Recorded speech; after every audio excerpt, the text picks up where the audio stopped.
Assalamu alaikum. My name is Mohammad Ali Raza and welcome to my YouTube channel Concept of Chemistry. Today I will discuss about bond length, sixth chapter and first year chemistry. So let's start. First जो point है वो है जी इसकी definition. इसकी definition क्या है वो हम discuss करते हैं जी. The distance between the nuclei of two atoms forming a covalent bond is called bond length. कहता है कि दो एटम जिन्होंने आपस में क्या है कोवेलेंट बॉन्ड बनाया हो तो उनके न्यूक्लियस के दरमियान जो डिस्टेंस है उसे कहते हैं जी बॉन्ड लेंथ.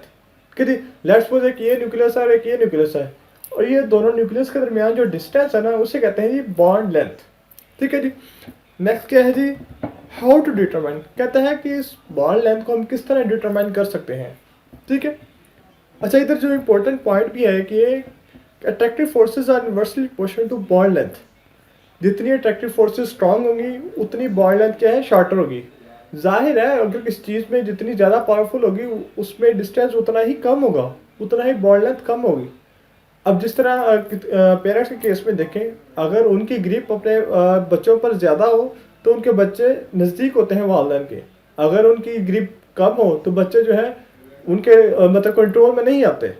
ठीक है जी. तो इसी तरह केस इधर है कि अगर फोर्सेस ऑफ अट्रैक्शन स्ट्रांग हो तो बॉन्ड लेंथ कम, अगर फोर्सेस ऑफ अट्रैक्शन वीक तो बॉन्ड लेंथ लार्ज.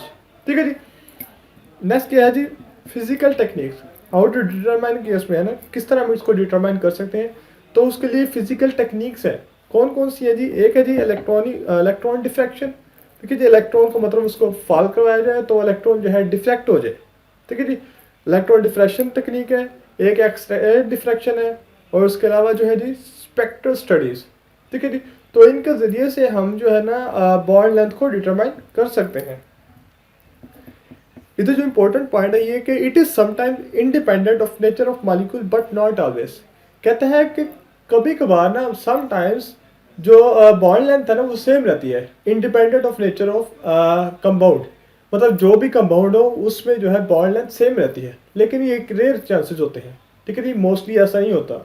जिस तरह के कार्बन टू कार्बन जो है ना एलिफेटिक हाइड्रोकार्बन में और डायबन में इनकी जो बॉन्ड लेंथ है कार्बन टू कार्बन वो 154 पिकोमीटर है. ठीक है जी. तो ये क्या है रेयर चांस होता है कि कुछ कंपाउंड्स में क्या है बॉन्ड लेंथ सेम हो. ठीक है जी. अब नेक्स्ट क्या है जी नेक्स्ट पॉइंट हम देखते हैं हाउ टू डिटरमाइन जिसको मैंने पहले डिस्कस किया. फिजिकल टेक्निक्स है जो. ठीक है जी. एक्सरे डिफ्रैक्शन, इलेक्ट्रॉन डिफ्रैक्शन और स्पेक्ट्रल स्टडीज. ठीक है जी. नेक्स्ट है जी रिलेशनशिप बिटवीन कोवेलेंट रेडियस और बॉन्ड लेंथ. इसके दरमियान मतलब क्या रिलेशनशिप है. तो ये क्वेश्चन भी आ सकता है कि what is relationship between covalent radius and bond length. तो उसको हम देखते हैं क्या जिसका रिलेशन है. Covalent radius can be determined from bond length. Covalent radius जो है ये बॉन्ड लेंथ से डिटरमाइन किया जा सकता है. वो किस तरह डिटरमाइन करते हैं उसको हम देखते हैं जी. एग्जाम्पल है जी single bond radius of carbon 77 picometer. Carbon to carbon जो बॉन्ड लेंथ है ना वो है जी 154 पिकोमीटर. अब कार्बन टू कार्बन 154 है. अगर हमने एक कार्बन की डिटरमाइन करी तो हमने 2 पे डिवाइड कर देंगे. तो 2 पे डिवाइड करें तो हमारे पास 77 पिकोमीटर आ जाएगी एक कार्बन की बॉन्ड रेडियस. और क्लोरीन टू करंट जो बॉन्ड लेंथ है वो है जी 198. और उसको 2 पे डिवाइड कर दें तो हमारे पास एक क्लोरीन का जो है कोवेलेंट रेडियस आ जाएगा. ठीक है जी. अब हमारे पास कार्बन का भी रेडियस आ गया, क्लोरीन का भी रेडियस आ गया. तो हम bond length carbon to chlorine जो है डिटरमाइन कर सकते हैं. कितनी है 77 plus 99 is equal to 177 picometer. ठीक है जी. क्योंकि रेडियस से ही आप बॉन्ड लेंथ डिटरमाइन करते हैं ना. लेट्स सपोज कोई क्या कहते हैं एक एटम है. ठीक है जी. उसका एक रेडियस है. ठीक है जी.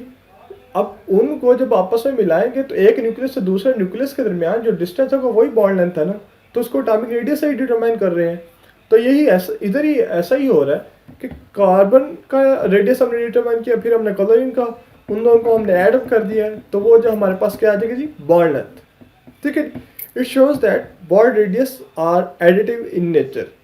इसका मतलब क्या है कि जो बॉन्ड रेडियस है उसको हम ऐड करके हासिल कर सकते हैं. ठीक है. Additive in nature.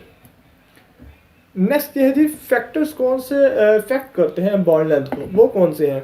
एक है जी ionic character of covalent bond, एक है मोड ऑफ हाइब्रिडाइजेशन और एक है एटॉमिक रेडियाई. तो इनको हम वन बाय वन इलेबोरेट करते हैं. ठीक है जी. ये है फैक्टर जो कि मैंने पहले डिस्कस कर दिया है। अब इनको हम वन बाय वन इलेबोरेट करते हैं। पहला है जी ionic character of covalent bond. Ionic character of covalent bond क्या है जी? Greater the electronegative difference, shorter will be the bond length. हमने शुरू में ही डिस्कस किया कि स्ट्रॉन्गर फोर्सेस ऑफ अट्रैक्शन होंगी तो बॉन्ड लेंथ कम होगा। ठीक है जी।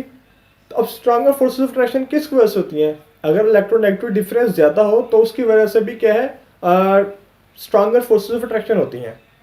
तो ग्रेटर इलेक्ट्रोनेगेटिव डिफरेंस होगा, स्ट्रॉन्गर फोर्सेस ऑफ अट्रैक्शन होंगी, तो क्या है जी, स्मॉलर द बॉन्ड लेंथ होगी। ठीक है जी। अगर इलेक्ट्रोनेगेटिव डिफरेंस कम होगा, फोर्सेस ऑफ अट्रैक्शन वीक होगी, तो बॉन्ड लेंथ क्या है जी, ज़्यादा होगा। ठीक है जी। तो यही इस तरह इधर यही डिस्कस किया, greater electronegative difference, shorter will be the bond length. Example क्या है जी? सिलिकॉन का जो कोवलेंट रेडियस है वो है जी 117 पिकोमीटर, और फ्लोरीन का जो है जी वो है जी 64 पिकोमीटर। ठीक है जी। सो कैलकुलेटेड सिलिकॉन टू फ्लोरीन जो बॉन्ड लेंथ है ना, वो तो हमें ऐसे ही नजर आ रहा है कि 117 को 64 में ऐड करेंगे तो हमारे पास 184 पिकोमीटर आ जाएगा, जैसे कि हमने प्रीवियस भी डिस्कस किया है। लेकिन ऐसा होता नहीं है। बट इन एक्चुअल जो है ना, bond length 154 to 159 picometer range में होती है। 181 कहाँ पर और 154 से 159 की रेंज में कहाँ पर बॉन्ड लेंथ है। तो इतना ज़्यादा डिफरेंस है कैलकुलेटेड में और एक्चुअल में। अब इसके पीछे रीज़न क्या है? इसके पीछे रीज़न ये है कि स्ट्रॉन्ग इलेक्ट्रोनेगेटिव डिफरेंस की वजह से फोर्सेस ऑफ अट्रैक्शन स्ट्रॉन्ग है और उसकी जो बॉन्ड लेंथ है हमारी एक्सपेक्टेशन से भी कम आ रही है। ठीक है। तो नेक्स्ट जो फैक्टर है जी वो है जी मोड ऑफ हाइब्रिडाइजेशन। कि हाइब्रिडाइजेशन कौन सी शो कर रहा है कंपाउंड, तो वो भी डिपेंड करता है, वो भी इफेक्ट करता है बॉन्ड लेंथ को। ठीक है जी। वो किस तरह करता है वो हम देखते हैं जी। Greater the s character. अब कहते हैं कि हाइब्रिडाइजेशन में जितना एस करेक्टर ज़्यादा होगा, मतलब कि जितना इलेक्ट्रॉन जो है न्यूक्लियस के नज़दीक होंगे, stronger will be forces of attraction, उतनी फोर्सेस ऑफ अट्रैक्शन भी स्ट्रॉन्ग होंगी, and in return bond length will be shorter. ज़ाहिर है इलेक्ट्रॉन जितने अपने न्यूक्लियस के नज़दीक होंगे, बच्चे जितने अपने माँ बाप के नज़दीक होंगे, उतनी फोर्स ऑफ अट्रैक्शन स्ट्रांग होंगी, उतनी फोर्स ऑफ अट्रैक्शन स्ट्रांग होंगी और बॉन्ड लेंथ क्या है जी, शॉर्टर होगा। ठीक है जी। अब एग्जांपल को देखते हैं हम। ये आप देखिए जी, ये sp3 हाइब्रिडाइजेशन है, ये sp2 और ये sp। अब एस करेक्टर को हम किस तरह डिटरमाइन कर सकते हैं, किस मोड ऑफ हाइब्रिडाइजेशन में एस करेक्टर कितना है। अभी है ना sp3 है, 3 p वाला 3 और s1 4। इसको आप 100 पे डिवाइड कर दे तो बस वन जो पार्ट बनता है वो 25% बनता है। ठीक है जी। 25% इसमें एस करेक्टर है और बाकी जो 75 है वो पी है। ठीक है जी। इस तरह अगर इसमें देखें 100 को 3 पे डिवाइड करें तो हमारे पास वन पार्ट जो होता है वो 33.3। तो मतलब क्या है, एस करेक्टर जो है 33.3 है और बाकी जो है पी है। अब ये एस पी के केस में 2 है, 100 को 2 पे डिवाइड करते तो हमारे पास वन पार्ट जो होता है वो 50 आता है। ठीक है जी। तो एस करेक्टर जो है 50% है, बाकी पी करेक्टर है 50% है। तो अगर हम इन तीनों हाइब्रिडाइजेशन में देखें कि एस करेक्टर किस में ज़्यादा आ रहा है, तो वो एस पी के केस में ज़्यादा आ रहा है। ठीक है जी। तो उसी केस में जो है ना, बॉन्ड लेंथ भी क्या है, वीक शॉर्ट आ रही है। क्यों? क्योंकि इस केस में जो क्या कहते हैं, इलेक्ट्रॉन्स है न्यूक्लियस के नज़दीक है, फोर्सेस ऑफ अट्रैक्शन स्ट्रांग है और बॉन्ड लेंथ क्या है जी, शॉर्टर है। तो सबसे ज़्यादा जो बॉन्ड लेंथ है ना वो है जी sp3 में, क्योंकि इसमें एस करेक्टर कम है, फोर्स ऑफ रिएक्शन जो है वीक है। ठीक है जी। तो ये था mode of hybridisation. Mode of hybridisation मैंने डिस्कस कर लिया। अब नेक्स्ट क्या है जी, एटॉमिक रेडियाई और बॉन्ड लेंथ। ठीक है जी। तो एटॉमिक रेडियाई किस तरह इफेक्ट होता है बॉन्ड लेंथ को, वो हम देखते हैं। ग्रुप्स में पहले डिस्कस करते हैं जी। अच्छा, वैसे ऑन द ग्राउंड मतलब सरफेस से तो ये लगता है ना कि जितना एटॉमिक रेडियस ज़्यादा होगा उतनी बॉन्ड लेंथ क्या है जी, ज़्यादा होगी। क्यों? क्योंकि फोर्सेस ऑफ अट्रैक्शन वीक है। अगर एटॉमिक रेडियस कम होगा, न्यूक्लियस के नज़दीक होगा, फोर्सेस ऑफ अट्रैक्शन स्ट्रांग होंगी, बॉन्ड लेंथ शॉर्टर होगा। यही है ना। तो इसको हम ग्रुप और पीरियड में भी देखते हैं। In group bond length increase with increase of atomic radius. Bond length मतलब एटॉमिक रेडियस बढ़ता जाएगा तो बॉन्ड लेंथ भी क्या है, बढ़ती जाएगी। ठीक है। As atomic radius increase from top to bottom in a group. क्योंकि अब पीरियोडिक टेबल में एटॉमिक रेडियस जो है ना ऊपर से नीचे की तरफ बढ़ता है, क्योंकि शेल्स बढ़ते हैं। ठीक है जी। वैलेंस शेल बढ़ रहे होते हैं तो इसलिए ऊपर से नीचे आते हैं, तो क्या है, एटॉमिक रेडियस बढ़ता है। एटॉमिक रेडियस बढ़ता है तो फोर्स ऑफ अट्रैक्शन वीक होती हैं। जो न्यूक्लियस की ग्रिप है इलेक्ट्रॉन पर वो कम होती जाए, वो वीक हो जाती है। तो जिसकी वजह से बॉन्ड लेंथ जो है वो बढ़ जाती है। ठीक है जी।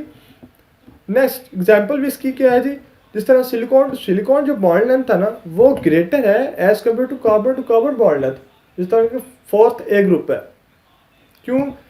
क्योंकि कार्बन जो है ऊपर आता है और सिलिकॉन नीचे आता है।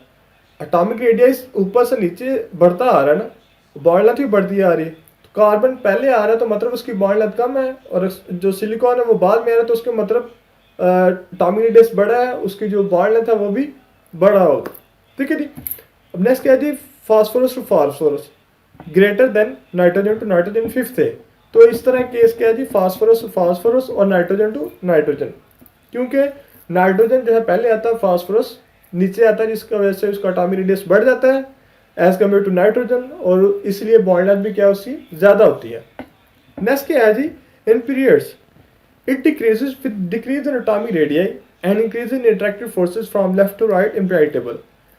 अब इसमें क्या होता है कि लेफ्ट टू राइट जब जाते हैं तो एटॉमिक रेडियस बढ़ता है, एटॉमिक रेडियस बढ़ता है तो सेम उसी तरह फोर्सेस ऑफ अट्रैक्शन कम होती हैं, फोर्सेस ऑफ अट्रैक्शन कम होती हैं तो बॉन्ड लेंथ क्या है जी, ज़्यादा हो जाता है।